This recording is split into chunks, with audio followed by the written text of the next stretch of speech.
Hello बच्चों, नमस्कार। कैसे हो आप सभी? स्वागत है आपका द बायोवाला में। तो आज हम लोग लेके आ गए हैं आपके लोगों के लिए क्लास 12 जीव विज्ञान। और जैसा कि आप सब लोगों को पता है कि हमारा चैप्टर चल रहा था जीव विज्ञान में, चैप्टर नंबर 5 वंशागति के आणविक आधार। तो वंशागति के आणविक आधार में आज की जो हमारी कहानी रहने वाली वो हम पढ़ेंगे डीएनए की जो प्रतिकृति होती है उसकी क्रियाविधि।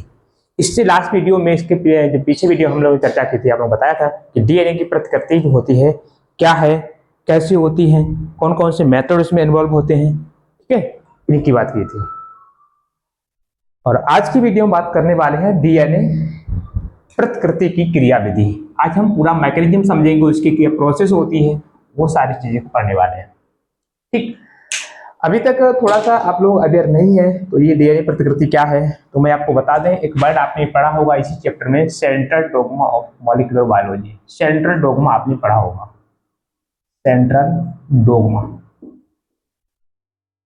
सेंट्रल डोग्मा क्या होता है? डीएनए, डीएनए से डीएनए बनता है, उसे रेप्लिकेशन कहते हैं। और डीएनए से आपका एमआरएनए बनता है, एमआरएनए, और इससे क्या बनता है? आपका प्रोटीन बनता है।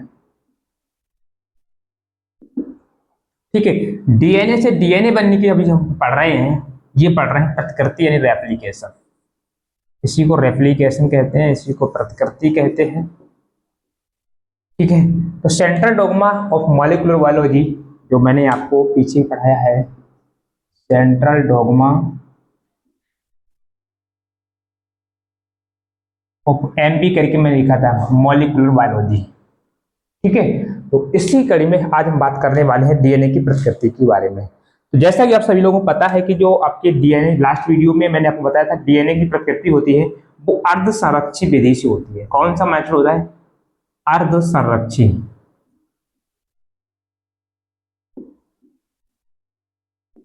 अर्ध संरक्षी मेथड होता है, जिसे बोलते हैं सेमी कंजर्वेटिव, सेमी कंजर्वेटिव। ठीक है, इसके विधि के द्वारा क्या करता है, जो डीएनए होता है वो आपका रेप्लिकेशन करता है, द्विगुणन करता है। जैसे सिंपल बोले, आपको पता होना चाहिए, जैसे ये आपका डीएनए होता है, डबल हेलिक्स संरचना होती है, डबल स्ट्रैंड संरचना होती है। इसमें दो स्ट्रैंड होते हैं, एक 5'2'3' होता है, एक आपका 3'2'5' होता है। ठीक है, और जब ये अलग अलग होते हैं, ठीक है, जब ये अलग अलग होते हैं तो इनसे क्या बनता है, जैसे ये अलग हो गया और ये अलग हो गया, ये बना 5 वाला, ये है 3 वाला, ये 3, ये 3, ये 5, यही तो होगा ना इसका। तो यहां से होगा क्या, ये अपने अपोजिट, जैसे ये जो है, ये इन्हें बोलेंगे टेम्परेचर, जो इनका नाम है सांचे बोलते हैं, टेम्परेट, टेम्परेचर। टेम्परेट यानी ये आपके सांचे जैसे व्यवहार करता है, सांचे जैसे। सांचे मतलब जैसे आप किसी जो आपके बनते हैं डाई वगैरह होती हैं, सांचे ढालने का काम करते हैं, तो ये कुछ ढालने जैसे काम करते हैं। जैसे इसमें क्या है, अपने ये रज्जु निकाल दी और ये निकाल दी, एक के रज्जु अलग अलग हो गई। अब ये क्या करेगा, जस्ट इसके प्रति समांतर, या यहाँ पर बस जस्ट इसके प्रति समांतर क्या करेगी, इसकी पूरक श्रृंखला का निर्माण करेगा। पूरक श्रृंखला, यहाँ पर कौन सी पूरक श्रृंखला आ जाएगी? पूरक श्रृंखला मतलब कैसे, जैसे इसकी पूरक क्या होगी, ये 5 to 3 है, तो यहाँ पर इसकी पूरक होगी 3 to 5। क्या बनती है? 3 to 5, यानी यहाँ पर 3' और 5' आ जाएगा। और इससे 3 5 है, इसके पास कौन सा नहीं है, तो इसके पास 5 3 नहीं है, तो ये आ जाएगा 5 3। ठीक है, तो इससे क्या होता है कि एक जो स्ट्रैंड होता है वो कॉमन रहता है, मतलब जो ये आपका बोले तो पैतृक डीएनए रहता है, यानी ये संरक्षित रहता है। आधा भाग कैसा होता है, वो संरक्षित होता है आधा। जैसे ये मान लो 2 भाग डीएनए मान लो, तो एक ये मान लो, तो एक तो पुराना वाला है, संरक्षित होके गया है। ठीक है, और उसके बाद में मैंने बात की थी, ये जो मेथड है आपका, ये जो मेथड है, जो आपके साइंटिस्ट आते हैं, मैथ्यू मैचेल्सन और आपके स्टॉल है, फ्रैंकलिन स्टॉल, इन लोगों ने एक प्रयोगात्मक, एक मतलब प्रयोग किया था, और उससे ये सिद्ध किया था कि डीएनए की जो प्रतिकृति है वो अर्ध संरक्षी विधि के द्वारा होती है। पहले लोग मानते थे कि संरक्षी विधि होती है, डीएनए होता है ऐसे टूट जाता है और फिर मतलब जो है वो अपना दोहन करता है, लेकिन उसके कोई प्रायोगिक प्रमाण नहीं थे। इसके प्रॉपर प्रायोगिक प्रमाण दिए गए हैं। ठीक है, तो इसी कड़ी में अब हम आगे बढ़ेंगे, आपका डीएनए रेप्लिकेशन जो हमें आज पढ़िए क्रिया विधि। अब ये क्रिया विधि कैसे होती है इसकी बात करने वाले हैं।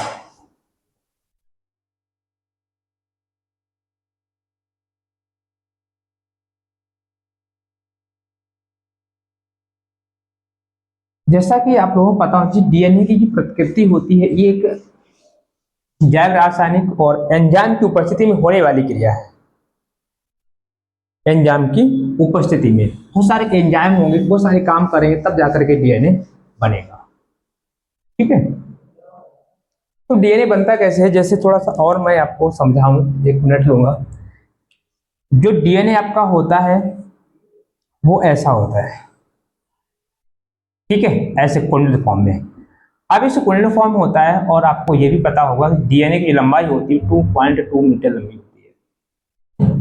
ठीक है, 2 मीटर 2.25 मीटर लंबा होता है, तकरीबन 2.2 मीटर लंबा होता है। अब इतना बड़ा डीएनए एक बार में खुल जाएगा, जैसे अभी मैंने आपको बनाया था ऐसे करके अलग खुला था। यदि इतना बड़ा डीएनए इतना बार एक बार में खुल जाएगा तो आपको पता है अभी कोशिका कितनी बड़ी है, ठीक है, बहुत बड़ा पड़ जाएगा। तो ये एक बार नहीं खुलता है, लेकिन जहां से खुलता है, जैसे मान लो इसे यहाँ से क्या करनी, प्रतिकृति करनी है, तो यहाँ पर आपका एक एंजाइम आएगा और वो एंजाइम क्या करेगा, प्रॉपर इसी को खोल देगा।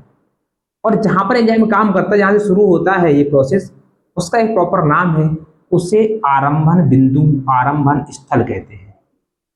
ये थोड़ा सा याद रखना, आरंभन बिंदु या आरंभन स्थल बोलते हैं। ठीक, जहां से स्टार्ट होगा। और स्टार्ट कराने में जो महत्वपूर्ण जो एंजाइम होता है उसका नाम है डीएनए हेलिकेज। डीएनए हेलिकेज ये वो एंजाइम है जो प्रतिकृति को शुरू करता है, मतलब प्रतिकृति की प्रोसेस शुरू करता है। शुरू करने का मतलब ये है, ये क्या करेगा, डीएनए को, जो डीएनए बंधा होता है उसे खोलने का काम करता है। ठीक है, क्या करता है, ये डीएनए को खोलने का। अब ये इसके बीच में जो हाइड्रोजन बॉन्ड होते हैं, इसके बीच में जो हाइड्रोजन ये दिख रहे हैं, इनको तोड़ने का काम करेगा। अब यहां से क्या हो जाएगा, ये अलग अलग हो जाएंगे और ये प्रोसेस ऐसी चलती जाएगी। इसको अच्छे से आपको समझना है तो आपको सिंपल से क्या करना है, आपको कोई वायर, देखो मेरे पास शायद अभी नहीं है, ठीक है, उस वायर में क्या करोगे आप, जैसे जो ऐंठे हुए होते हैं उसको आप जैसे ही ऐसे करके अनुकुंडन करोगे वैसा ही यहां पर रहेगा। ठीक है, जैसे मैं तुम्हें थोड़ा सा ये समझो, इस टाइप से डीएनए होता है, मैंने आपको बताया था ऐसे करूंगा। अब ये क्या करेगा, ऐसे ऐसे खोलता जाएगा ऐसे करके। अब यहां से दूसरी श्रृंखलाएं बनती जाएंगी, ठीक है, जो इसके जो पूरी श्रृंखला होगी बनती जाएगी। ठीक, ये प्रोसेस आपका रहता है इसमें। ठीक है, आरंभ स्थल कहते हैं। ये सारी चीजें मैंने आपको, आगे भी आपकी कहानी बढ़ती रहेगी, मुझे थोड़ा समझाते रहेंगे तो थोड़ा लिखना ही पड़ेगा, तो वीडियो फिर ज्यादा लंबी हो जाएगी। ठीक है, तो कुछ चीजें लिख लिख के कर लेंगे, कुछ जहां पर जरूरत पड़ेगी वहां पर हम लोग पढ़ लेंगे। ठीक है, तो डीएनए की प्रतिकृति में आप देखेंगे यहाँ पर डीएनए जो है आपका डीएनए श्रृंखला से, डीएनए श्रृंखलाओं से, क्योंकि डीएनए की 2 श्रृंखलाएं बने होती हैं और दोनों से क्या होता है, अलग अलग आपकी श्रृंखलाएं बनती है। डीएनए श्रृंखलाओं से डीएनए बनने, डीएनए श्रृंखलाओं से डीएनए बनना, डीएनए रेप्लिकेशन कहलाता है। डीएनए रेप्लिकेशन, ऊपर हिंदी लिखा हुआ है, कोई दिक्कत नहीं, एक ही वर्ड है, डीएनए रेप्लिकेशन कहलाता है।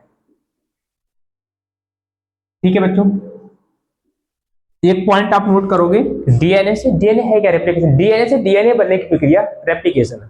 ठीक है, और डीएनए से एमआरएनए, आरएनए बनने की प्रक्रिया जो क्रिया होती है उससे हम बोलते हैं अनुवादन, अनुलेखन। ठीक है, अनुलेखन कहते हैं, ट्रांसक्रिप्शन। और ट्रांसक्रिप्शन से एमआरएनए से प्रोटीन बनने की क्रिया क्या होती है, बहुत अनुवाद है, ट्रांसलेशन होती है। ठीक है, जो अभी मेन जो डोगमा है आपका, सेंट्रल डोगमा, वो यही है। ठीक है, तो ये हो गया। इसके द्वारा क्या होता है, जैसे यहां से डीएनए से बनने से बनता है, इसी से क्या होता है, जो लक्षण होते हैं, इसी से लक्षण संतानों में स्थानांतरित होते हैं। अब ये कैसे होते हैं, अभी जस्ट हमने स्थानांतरित होते हैं। आप लोगों ने सेल डिवीजन पढ़ा होगा, तो सेल डिवीजन में एक स्टेज आती है एस प्रावस्था। एस प्रावस्था, एस अवस्था आपने पढ़ा होगा। इस अवस्था में होता क्या है, ये इसे एस बोला कि यहाँ पर ये सिंथेसिस होती है, संश्लेषित अवस्था है, सिंथेसिस स्टेज, संश्लेषण। ठीक है, यहाँ पर क्या होता है, जो डीएनए होता है उसका संश्लेषण होता है। बोलेंगे डीएनए का संश्लेषण, हाँ देखिए ऐसे, जैसे मानो मैंने क्या बोला, ये आपका जब से एक सेल है, सेल जब डिवीजन करेगा और उसमें कौन सी अवस्था आ जाएगी, एस प्रावस्था, संश्लेषण अवस्था। तो उस टाइम पर क्या हो रहा है, इस डीएनए से क्या होगा, नया डीएनए बन रहे होंगे। तो नया डीएनए बनेगा, उसके साथ में जैसे मैंने आपको बोला था सेमी कंजर्वेटिव होती है, मतलब इसका एक जो सिरा जो है, एक जो पार्ट होता है वो संरक्षित रहता है और वही उस इन्फॉर्मेशन को लेकर के आगे जाता है। इन्फॉर्मेशन वो है तो जो लक्षण होते हैं, जो भी सूचनाएं होती हैं, उनको आगे लेके जाता है। ठीक, यहाँ पर क्या रहेगा, यहाँ पर मैं वही बताना चाह रहा हूँ आपके लिए कि संश्लेषण अवस्था में जैसे डीएनए बन रहा होगा तो जो नया डीएनए बनेगा, फिर डबल करेगा अपने आप को। सिंपल सा में जो भी आपके जो लैंगिक जनन करते हैं, जिनमें लैंगिक जनन होता है, ठीक है, जिनमें लैंगिक जनन होता है, तो जब उस टाइम पर उनकी सेल्स होती है डिवीजन करती हैं, तो उनमें जो जेनेटिक मटेरियल होता है वो डबल हो जाता है। उसके बाद में कोशिकाएं बट जाते हैं ताकि इक्वल वो बन सके, मतलब उनके नंबर क्रोमोसोम इक्वल रह सके। ठीक है, तो ये सारी प्रोसेस है। तो यहां से क्या होता है, इसी से क्या होते हैं, लक्षण संतानों में स्थानांतरित होते हैं। ठीक है, फिर इसके बाद में आगे और क्या होता है, तो सबसे पहले क्या होते हैं, डीएनए के जो स्ट्रैंड होते हैं वो अलग होते हैं। ठीक है, डीएनए के स्ट्रैंड कैसे होंगे, जो स्ट्रैंड है, जो रज्जु होती है, जो दोनों रज्जु होती हैं वो कैसे हो जाएंगे, अलग हो जाएंगे। ठीक है, मैं यहां पर लिखूंगा डीएनए की दोनों रज्जु को हम लोग यहाँ पर क्या बोलते हैं, स्ट्रैंड बोलते हैं। ये स्ट्रैंड है, स्ट्रैंड STRAND, स्ट्रैंड हो गया। चलिए, स्ट्रैंड जो होते हैं आपके अलग होते हैं, अलग हो जाती है। ठीक है, तो डीएनए की जब क्या हो जाएगा, ये अलग हो जाएंगे, और अलग होने के बाद में क्या करती हैं, अलग जैसी होती हैं तो ये कैसे एक सांचे के जैसे काम करती है। जिससे अलग हो जाएंगे तो क्या है, एक सांचा बना लेंगे। मैं क्या लिखूंगा, अलग हो जाती हैं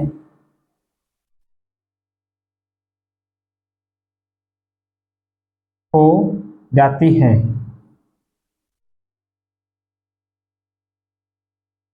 जो एक टेम्पलेट यानी सांचे जैसे कार्य करती है। मैं यहां पर दोनों वर्ड लिखूंगा, सांचे जैसा कार्य करती है। ठीक है, अलग हो जाएंगे, कैसे सांचे जैसा कार्य करती है। ठीक है, फिर क्या कर देंगे, ये क्या करती हैं, जो पूरक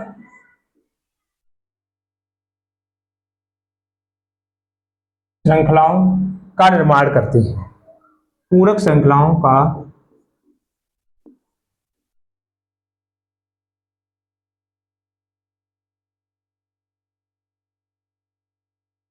निर्माण करती हैं। जैसा मैंने अभी आपको बना के दिखाया था, जो चीज मैंने समझाई उसी को लिख रहा हूं। ठीक है, कार्य करता है। तो यहां से क्या होता है, एक स्ट्रैंड क्या होता है, संरक्षित रहता है। मैंने बोला था एक स्ट्रैंड पुराना रहता है, ठीक, पैतृक डीएनए वाला। तो यहां पर मैं क्या लिखूंगा, इसमें क्या होता है, इस समय एक रज्जु जो होती है, एक रज्जु कैसे होती है, वो संरक्षित रहती है। एक रज्जु होती है वो संरक्षित रहती है, और इसी को कहते हैं अर्ध संरक्षी मेथड। ठीक है, जो चीज मैंने बताई वही तो लिख रहा हूं। ठीक है, सारी चीज लिखना इतनी जरूरी नहीं है, तो वो मैंने लिख दी आपके लिए। ये मतलब स्टार्टिंग प्रोसेस ऐसे हो। सबसे पहले क्या होगा, डीएनए जो कुंडल फॉर्म होता है उसका अकुंडलन होगा, अलग अलग होगी श्रृंखलाएं, और अलग अलग श्रृंखलाएं होगी, उसमें फिर क्या करेंगे, वो अपने अपने पूरक श्रृंखलाओं का निर्माण करेंगे। जब पूरक श्रृंखला का निर्माण करेंगी, ठीक है, और इसमें एक श्रृंखला पुरानी वाली रहेगी, उसे बोलते हैं संरक्षित को, संरक्षित लिखा है एक, इसमें एक रज्जु संरक्षित रहती है, इसमें एक रज्जु संरक्षित रहती है, तो इसका मतलब यही हुआ।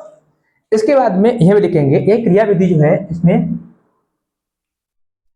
है क्रिया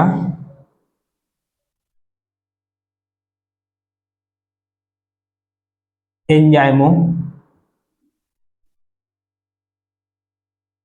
की उपस्थिति में होती है।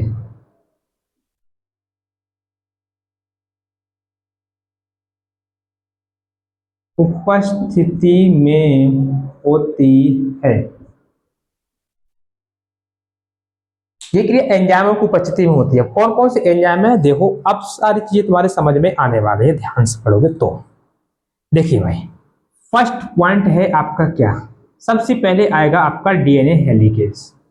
कौन सा एंजाइम है, डीएनए हेलिकेज, ठीक है। अभी इसके काम में तो पहले मैं सारे एंजाइम लिख रहा हूँ, कौन कौन से एंजाइम है वो आपके इसमें पार्टिसिपेट करते हैं, ये सारे काम करने में, खोलने में कौन सा करेगा, खोलने खोला रखने में कौन सा काम करेगा, ठीक है। फिर न्यूक्लियो, क्योंकि डीएनए आपको पता है डीएनए क्या है, न्यूक्लियोटाइड का वर्क होता है, तो छोटे छोटे जो खंड होंगे न्यूक्लियोटाइड, उनको जोड़ने का कार्य कौन करेगा, उनको बनाएगा कौन, ठीक, ये सारा प्रोसेस, यहाँ तक का प्रोसेस। अभी मैं सारे एंजाइम लिख रहा हूँ। तो आपका कौन, डीएनए हेलिकेज हो गया।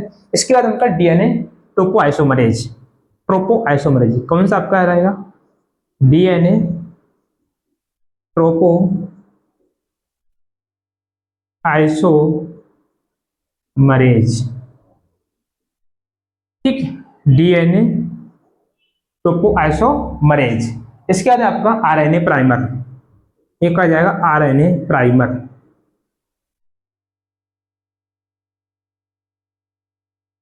RNA primer. प्राइमर समझ रहे हो ना, प्राइमर जैसे आप लोग के यहाँ जो पुट्टी होती है, तो पुट्टी से पहले कुछ व्हाइटिंग मतलब व्हाइट वॉश करते हैं, सफेदी लगा देते हैं, और जितनी भी जो लकड़ी वाले जो बांधने से लकड़ी वाले जो ऑब्जेक्ट हमारे गिट वगैरह होते हैं, तो उसमें पहले जो मैन जो पेंट की बात करेंगे उससे पहले उसमें प्राइमर लगाते हैं, ताकि जो पेंट करें वो अच्छे से दिख सके, अपना कलर शो कर सके।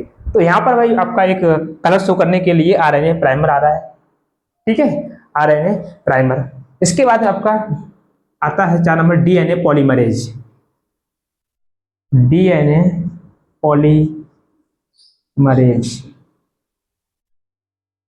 डीएनए पॉलीमरेज, ठीक है, डीएनए पॉलीमरेज। फिर इसके बाद में आपका आता है एक डीएनटीपीएस, ठीक है, डीएनटीपीएस, इसका नाम है डीऑक्सी न्यूट्रो नाइट्रो फास्फेट। चलो मैं लिखता हूं इसका, डी ऑक्सी नाइट्रो फॉस्फेट,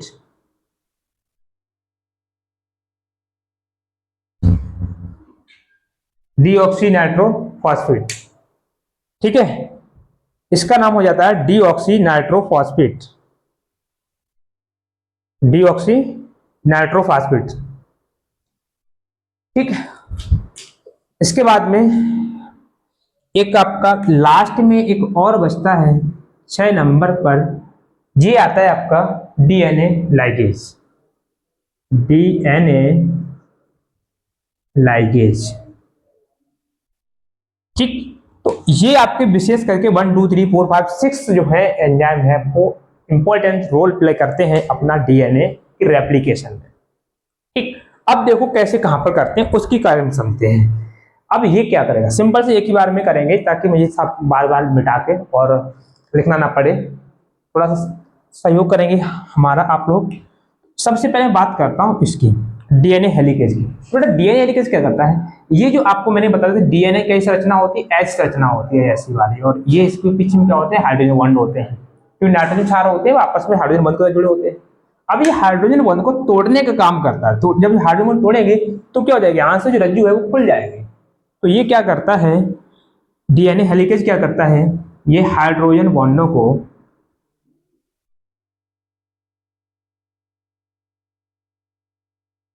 तोड़कर,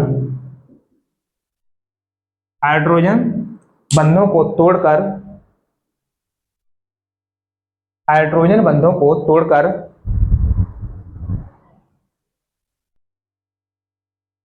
तो मैंने क्या लिखा था यहाँ पर, हाइड्रोजन, एच लिखा है, एच फॉर मतलब हाइड्रोजन बॉन्ड। तो ये क्या करेगा, हाइड्रोजन बंधों को तोड़कर श्रृंखलाओं को अलग अलग करता है, डीएनए की श्रृंखलाओं को अलग करता है, नहीं खोलता है, डीएनए की श्रृंखलाओं को खोलता है। जो श्रृंखला होती है, दो होती है, उनको खोलने का कार्य करता है। ठीक है, फिर ये कंटिन्यू आगे बढ़ता जाएगा, बढ़ता जाएगा। जैसे आप क्या करिए, रस्सी में ऐसे उंगली मतलब ऐसे फंसा के और फिर उसको ऐसे करिए, तो ये जो आपकी उंगली है, ये एजा जो डीएनए हेलिकेज है उसके जैसे काम करेगी। ठीक है, क्योंकि जैसे जैसे आप उसके पैर की मतलब जो उंगली है उसको आगे बढ़ाएंगे, वैसे वैसे रस्सी है वो कैसी होती जाएगी, ढीली होती जाएगी, मतलब खुलती जाएगी। ठीक है, ऐसे समझ लीजिए। तो बेटा ये मैंने क्या बताया आपको, हाइड्रोजन बंधों को तोड़ने का कार्य करता है, खोलने का कार्य करता है। डीएनए ट्रोपोआइसोमरेज, डीएनए ट्रोपोआइसोमरेज क्या करता है, ये खोले रखने मत भाई, क्योंकि डीएनए जो होता है हाइड्रोजन बॉन्ड होते हैं। तो इसमें जैसे रस्सी है, रस्सी में कहते हैं रस्सी में ऐंठ है, रस्सी की एक कहावत भी है हमारे यहाँ, शायद आपके यहाँ है या नहीं, रस्सी जल गई पर ऐंठ ना गई। तो ऐंठ मतलब यहाँ पर भी ऐंठ है। जो डीएनए एकदम से इस प्रकार से कुंडित होता है, ऐसा कुंडित होता है, तो यदि आप यहाँ से खोल दिए तो हो सकता है आगे फिर से मिल जाए। जैसे मैं यहाँ बताऊं तुम्हारे लिए, ये है आपका डीएनए, यहाँ पर सपोज एक मानिए काम कर रहा है हेलिकेज एंजाइम, तो उसने इस जगह को खोल दिया, हो सकता है आगे डीएनए फिर से ना यहाँ पर जुड़ जाए, क्योंकि अब तो आगे बढ़ जाएगा ये।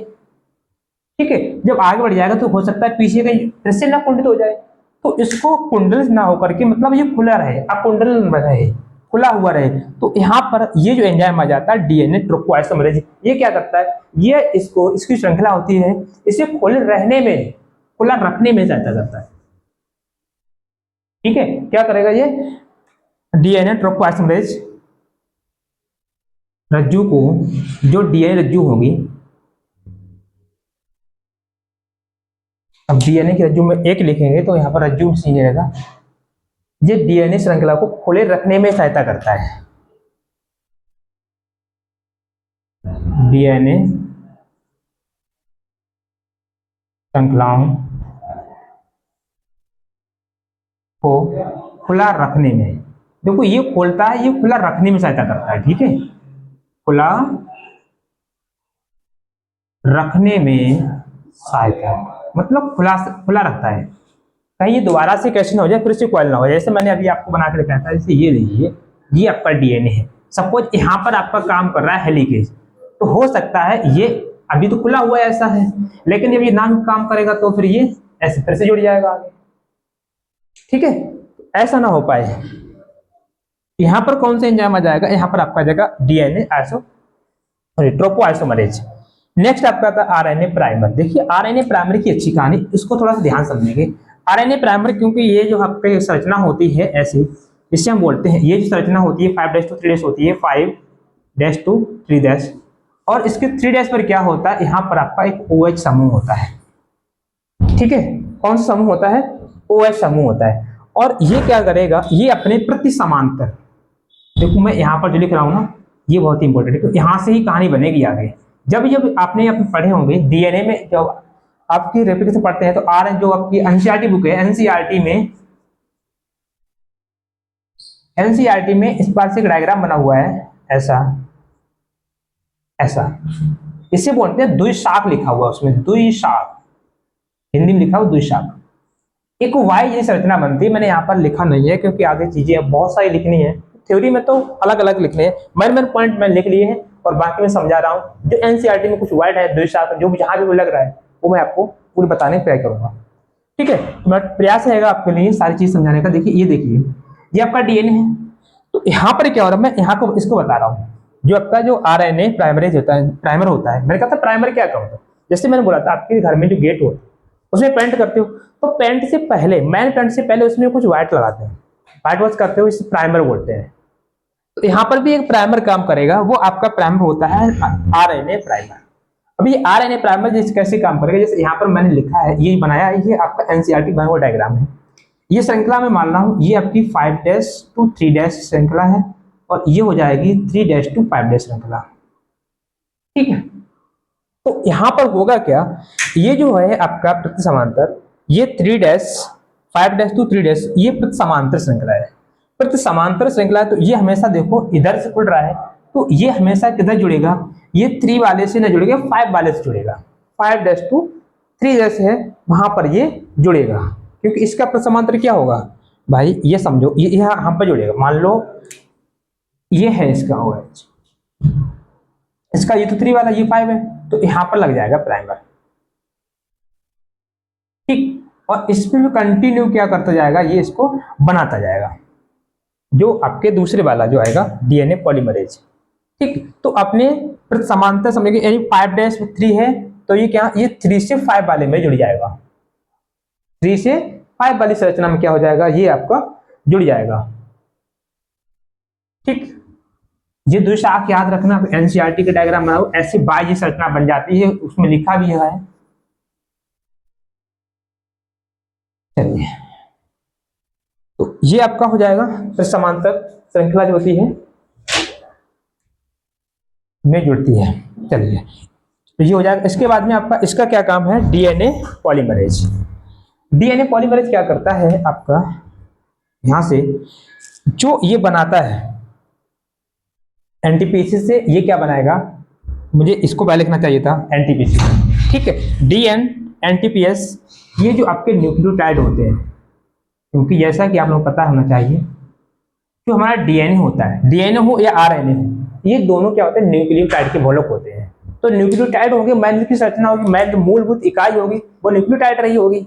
अब इसमें न्यूक्लियोटाइड में क्या होता है, ये न्यूक्लियोटाइड ये बनाने काम करते हैं आपके डीऑक्सी नाइट्रोफॉस्फेट। ठीक है, यहाँ पर भी एनर्जी भी काम आती है, तो एनर्जी के लिए फास्फोरस है समूह, यहाँ पर फास्फेट फॉर्म में एनर्जी मिलती है, एनटीपी जो एटीपी एडीपी होता है, तो यहाँ से मिल जाती है। तो इसका काम क्या रहता है, न्यूक्लियोटाइड का फॉर्मेशन करना, यानी न्यूक्लियोटाइड को बनाना। ठीक है, क्या करता है, ये न्यूक्लियोटाइड का बनाने का कार्य करता है, न्यूक्लियोटाइड के निर्माण का कार्य करता है। ठीक, ये काम कर रहा है निर्माण करने का। अब यहां से मैं आपको याद करने की ट्रिक बता रहा हूं, कैसे याद करेंगे। देखो, ये तो बना रहा है, और ये इसका नाम है डीएनए पॉलीमरेज। अब यहाँ पर पॉली मतलब पॉलीमर्ज, मरेज ऐसे करो, बहुत सारे न्यूक्लियोटाइड क्या कर रहा है, इकट्ठा करके, पॉली यानी मैनी, मरेज मतलब मर्ज कर रहा है, मरेज मर्ज कर रहा है। तो ये क्या कर रहा होगा, डीएनए पॉलीमरेज क्या कर रहा होगा, ये मर्ज कर रहा है। ठीक है, जो न्यूक्लियोटाइड है, जो श्रृंखला है न्यूक्लियोटाइड की, जैसे मान लो ये न्यूक्लियोटाइड अलग अलग है, तो जैसे ही आपका आ जाएगा डीएनए पॉलीमरेज, इसको क्या करेगा, इन सबको ऐसे मर्ज कर देगा, जोड़ देगा, और जब ये जोड़ देगा तो भाई डीएनए मतलब रेप्लिकेशन की जब संपन्न हो जाती है। ठीक है, क्लियर हुआ, कुछ समझ में आया होगा, उम्मीद करता हूँ फिलहाल में चीजों को जोड़ पाओ आप लोग। जैसे ये मैंने बोला था, ये बनाने का कार्य करेगा, और ये क्या करेगा, उनको जोड़ने का काम करता है। न्यूक्लियोटाइड क्या करता है, न्यूक्लियोटाइड को जोड़ने का कार्य करता है, जोड़ने का कार्य करता है। ठीक है, ये है आपका जोड़ने का काम कर रहा है, और ये क्या कर रहे थे, ये आपके निर्माण काम कर रहे हैं। बनता कैसे है, इसके बाद में एक जो लास्ट में कौन सा बचा हुआ, डीएनए लाइगेज। जो डीएनए लाइगेज एंजाइम है, ये क्या काम करता है, जैसे मैंने अभी यहाँ पर बताया था, चीज मैंने यहाँ पर दो द्विशाख दिखाया था, उसमें एक चीज आपने नोट्स की होगी, एक देखो, ये प्राइमर जो होता है, प्राइमर जैसा कि आपको पता है कि श्रृंखला आपका 5' to 3' श्रृंखला होती है, इसमें एक OH होता है। इसके साथ काम भी है ना, ये प्रॉपर एक तरफ ही जुड़ पाता है, इसके साथ में कमी क्या है, ये एक तरफ ही जुड़ पाता है, मतलब एक तरफ तो कंटिन्यू लगातार जो डीएनए है, जो न्यूक्लियोटाइड है, उनको जोड़ता जाएगा। जैसे ये मान लो एक श्रृंखला है, उसमें कंटिन्यू ऐसे जोड़ता जाएगा, तो वहां कोई फर्क नहीं पड़ने वाला है। ठीक, इसका नाम ही होता है, वो अभी बात करेंगे बाद में। लेकिन जब यहाँ पर ये समांतर जुड़ता है, तो जैसे ही वहां पर जुड़ेगा और आगे खत्म हो जाएगा, क्योंकि 5' आ जाएगा तो वहां जुड़ नहीं सकता, 3' आ जाएगा तो वहां जुड़ नहीं पाएगा। ठीक है, उसे 5 चाहिए, तो उसके वहां पर थोड़ी सी जगह छोड़ देता है, और फिर वहां से हटके फिर वहां से चिपक जाता है। तो ऐसे क्या होता है, जैसे ये मान लो आपका ये एक श्रृंखला है बना रहा हूं मैं, और इसमें यहां पर मैं लगा दिया ये वाला RNA प्राइमरेज, ये OH सब यहां पर जुड़ गया, और सर इसे हटाओ, जुड़ गया। अब इसने यहां से शुरू कर दिया बनाना, कंटिन्यू ऐसे करके बना रहा है।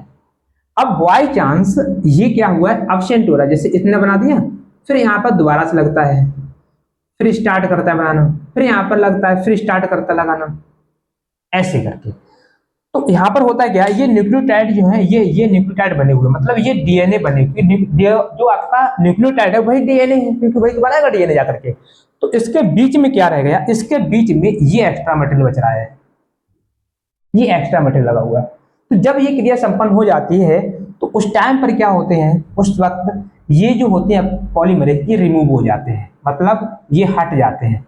और हटने के बाद में जब ये हट गए तो मान लो, अब मैं थोड़ा सा रेस कर दूं मैं, अब ये नहीं है यहाँ पर, अब ये नहीं है यहाँ पर, तो अब क्या होगा, तो अब बेटा होगा ये जो है यहाँ पर जब ये एंजाइम आएगा डीएनए लाइगेज, ये क्या करेगा, जो श्रृंखला थी आपके न्यूक्लियोटाइड की उनको आपस में जोड़ देता है, और आपस में जोड़ देता है तभी एक कंप्लीट श्रृंखला बन जाती है इसकी पूरक।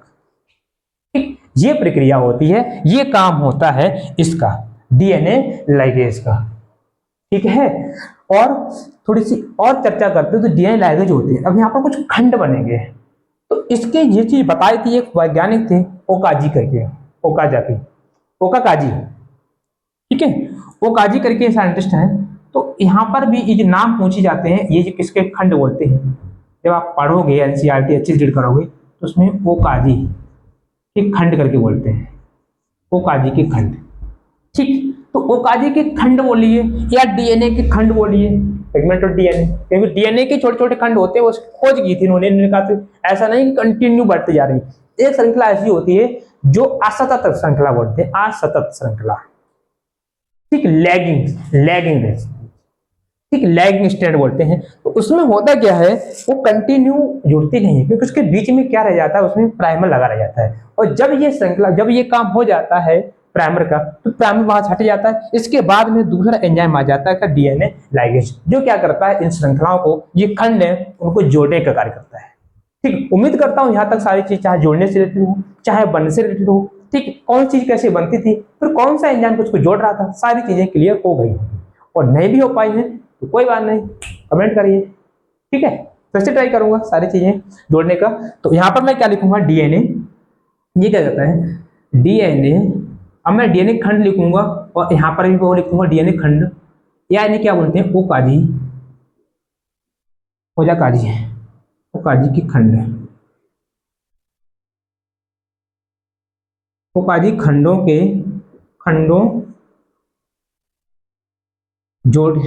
जोड़ने का कार्य करता है। जो खंड होते हैं इनको जोड़ने का कार्य करता है,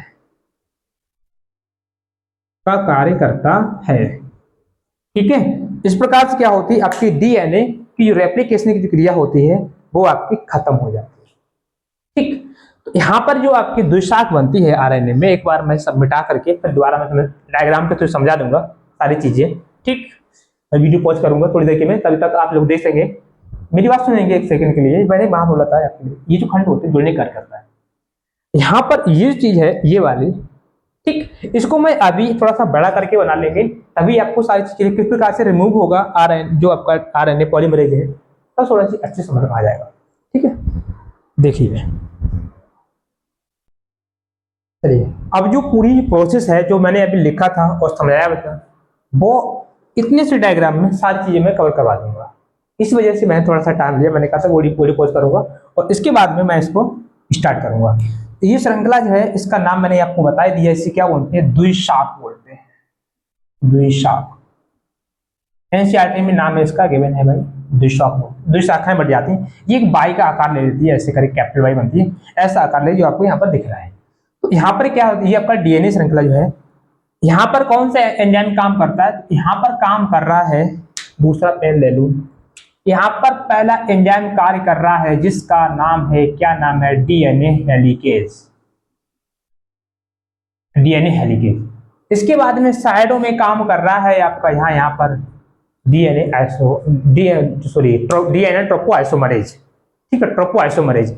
अब ये ट्रोपो आइसोमरेज को खोले रखने में सहायता करता है, ये खोल रहा है, ठीक।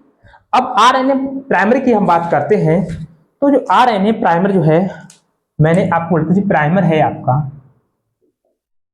प्राइमर ये आपकी क्या श्रृंखला होती है, ये 5' to 3' श्रृंखला होती है, ऐसे ये मान लो इसका 3' ये 5', इसके यहाँ पर 3' यहाँ पर OH समूह होता है। अब ये जो होती है ये किससे जुड़ती है, ये प्रति समांतर, अपने से प्रति समांतर, प्रति समांतर मतलब अपोजिट समझिए एक हिसाब से, जैसे ये 5 3 है तो 3 को 5 से जुड़ेगा, 5 का 3 से जुड़ेगा, ऐसी रचना है। OH समूह है, इससे जुड़ता है। अब इसमें देखिए क्या होता है, मेन चीज यहाँ पर OH होता है 3 समूह का, तो इसके साथ में एक जो कमी होती है वो कमी ये है कि ये मान लो वैसे ऐसे इधर से लग जाए और इधर के लिए कंटिन्यू खुलता है, कंटिन्यू प्रोसेस चलती रहे तो कोई दिक्कत नहीं, दिक्कत क्या होगी तो वही है ना। लेकिन यहाँ पर थोड़ी सी कमी है, जब इधर से है तो जब चलेगा तो वो प्रोसेस कंटिन्यू चल पाती है, क्योंकि फिर दोबारा से रुक जाएगी और वहां पर फिर से ये दूसरा जो पॉलीमरेज है आपका प्राइमर है वो आकर फिर लगेगा, फिर वहां से आगे क्रिया होगी, थोड़ा रुकने के बाद में फिर दूसरा लगेगा, फिर वहां से आगे क्रिया होगी, तो ये कंटिन्यू नहीं होती है, रुक रुक करके होती है। और रुक रुक के होती है तो रुक रुक कर ये जो रुक रुक कर की क्या करेगा, थोड़े छोटे खंडों में क्या करता है, डीएनए का निर्माण करता है, ठीक है। वही जो क्रिया है उसी चीज को मैं यहाँ पर समझाने का ट्राई करूंगा आप लोगों के लिए। इसमें देख लेंगे हम लोग, ये 5' है, ये 3' है, 5' to 3'। यहाँ पर क्या रहेगा, इधर हम देखेंगे तो इधर आपका 5' मान लो ये है आपका प्राइमर, यहाँ पर लग गया डीएनए जो आरएनए प्राइमर है वो यहाँ पर लग गया, ये आपका 5' होगा और इसका होगा 3'। और 3' क्या होता है, OH समूह होता है, ठीक है। 3' to 5', ये 3' हो गया इसका। अब यहां से क्या है, ये कंटिन्यूस प्रोसेस को चलाता जाएगा 5' तक आगे, ये कंटिन्यू चलाएगा, मतलब ये समझिए ऐसे ऐसे ऐसे ऐसे ये कंटिन्यू चल रहा है और साथ में ये जुड़ भी रहा है, जो मैंने अभी आपको ऐसे बताया था, फिर यहां से अलग अलग किया था। अब वो अलग यहाँ पे कैसे हो रहे हैं उसकी मैं बात कर रहा हूं, तो ये बेटा आपके ये बन जाएंगे, ठीक। इसके बाद में अब क्या होगा, अब देखो ये तो कंटिन्यू बन गए, तो इस श्रृंखला का नाम क्या हो जाएगा, इस श्रृंखला का नाम हो जाएगा लीडिंग श्रृंखला, लीडिंग स्ट्रैंड बोलते हैं इसे। जो एनसीईआरटी हिंदी मीडियम बुक है उसमें लिखा हुआ है सतत श्रृंखला, क्या नाम है, सतत श्रृंखला। सतत मतलब बेटा होता है लगातार, कंटिन्यू, रुकता नहीं है, एक बार जुड़ गया बस खत्म, कहानी एंड हो गया। अब इधर आ जाओ, अब यहां पर क्या कर रहा है आपका प्राइमर, देखो इधर तो जुड़ेगा नहीं क्योंकि ये 5 है ना, तो 5 इधर नहीं जुड़ेगा, OH जुड़ेगा इसका इधर से, ठीक। तो ये 3 वाला यहां से जुड़ेगा, यहां से जुड़ेगा, ये 5 है इसका और ये 3 है, ये OH समूह, तो यहां से OH जुड़ेंगे आपके जो फॉस्फेट, वो जो न्यूक्लियोटाइड होंगे वो जुड़ेंगे। इसके बाद में फिर से यहां पर आ जाएगा आपका, फिर ये प्राइमर, फिर इतना इतना बना रहा है, अगेन फिर से आ जाएगा ये, और फिर ये बनाएगा ऐसे करके, फिर लग जाएगा आपका ये, और फिर ये बनाएगा ऐसे। तो ये जो प्रक्रिया होती है ये होती है असतत प्रक्रिया होती है, असतत प्रक्रिया। इस असतत प्रक्रिया होती है क्योंकि यहाँ पर ये कंटिन्यू बना रहा है, ये रुक रुक के बनता है, ये प्रक्रिया जो है वो इसकी रुक रुक करके चलती है, ठीक है, रुक रुक के चलती है, आपने पढ़ा होगा रुक रुक के चलती है मेरी गाड़ी। ये 5 है, ये 3' है। अब ये 3' प्रक्रिया जो कंटिन्यू चलती रहेगी आगे के लिए, क्योंकि इधर से चलता तो अच्छा था, उल्टा आ रहा है, इधर से अंदर से बाहर की तरफ जा रहा है, और ये क्या था, ये बाहर से अंदर की तरफ जा रहा था, तो ये थोड़ा सा रुक के जा रहा है। अब यहाँ पर क्या होगा, यहाँ पर ये चीज जो है आपकी ये प्राइमर, जब ये क्रिया हो जाएगी पूरी तब ये हो जाएंगे रिमूव, मतलब यहां तक बन गए ये, तो अब इनका कोई काम रहा नहीं, इनको हटा दो। अब इनको हटा देंगे, इनको हटा देंगे, यहां पर आपका एंजाइम कार्य करेगा, कौन सा, डीएनए लाइगेज। कौन सा काम करेगा, डीएनए लाइगेज। इसका काम यही है इन श्रृंखलाओं को आपस में फिर से जोड़ देना है, क्योंकि अब प्राइमर तो नहीं रहा है, इनको फिर से जोड़ देना है, और ऐसे करके ये हाइड्रोजन बॉन्ड आपके बन जाते हैं। इस प्रकार से इस श्रृंखला का भी एक श्रृंखला की भी मतलब बोले तो पूरी श्रृंखला का निर्माण हो जाता है। ठीक है, तो इस प्रकार से ये आपका पूरा प्रोसेस है वो हो जाता है खत्म। इसे असत्य बोलते हैं। अब थोड़ा सा क्योंकि बायो है तो इंग्लिश नाम भी थोड़े से आपके इंपॉर्टेंट है, तो इसे बोलते हैं लीडिंग। इसका नाम है लीडिंग। ठीक है, इसे बोलते हैं बैगिंग। असतत बैगिंग बोलते हैं, बैगिंग बैगिंग बैगिंग बोलते हैं। इसका नाम इंग्लिश नाम बैगिंग है ना। असतत बोलते हैं लीडिंग होती है। ठीक है, लैगिंग बट नहीं, लैगिंग बोलते हैं, लैगिंग। ये आपका लीडिंग होगा, लैगिंग,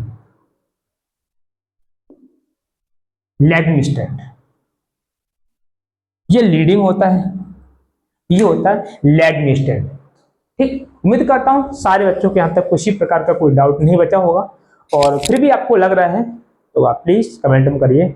और हाँ, जाते ही टाइम में थोड़ी सी रिक्वेस्ट करेंगे आप लोगों से कि कंटिन्यू समझिए, हम लोग मेहनत कर रहे हैं, कभी कभार ऐसा होता है कि वीडियो नहीं आ पा रही है। ठीक, तो क्षमा चाहेंगे।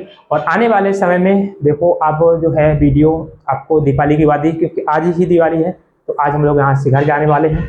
तो सबसे पहले तो सभी लोगों के लिए हैप्पी दिवाली, सब लोगों के लिए अच्छे से एंजॉय करिए, और एंजॉय भी करिए और साथ साथ में उनका भी ध्यान रखिए। आप जो दिवाली मना रहे हैं तो पास में जो भी आपके पशु पक्षी हैं, ठीक है, वो डिस्टर्बेंस ना हो। तो अपनी खुशी के साथ में दूसरे की खुशी छीन लेना ये मतलब उचित नहीं है एक विद्यार्थी जीवन में और एक पढ़े लिखे समाज के नज़र से। ठीक, तो ये सारी चीज़ें हैं। और अगेन बहुत बहुत बधाई सभी लोगों के लिए दीपावली की। ठीक, उम्मीद करता हूँ सारी चीज़ें क्लियर चल रही हैं, आराम से एंजॉय करिए। और नेक्स्ट वीडियो आपको जो है फिलहाल मैं कोशिश करूंगा दिवाली के बाद में सारी लाइव क्लास आने का। ठीक है, और सपोर्ट चाहिए आप लोगों का, वो कंटिन्यू आप लोग बनाए रखें यार। जैसा भी है आप लोग, जैसा जितना भी कर सकते हैं वो आप लोग करिए। Thank you.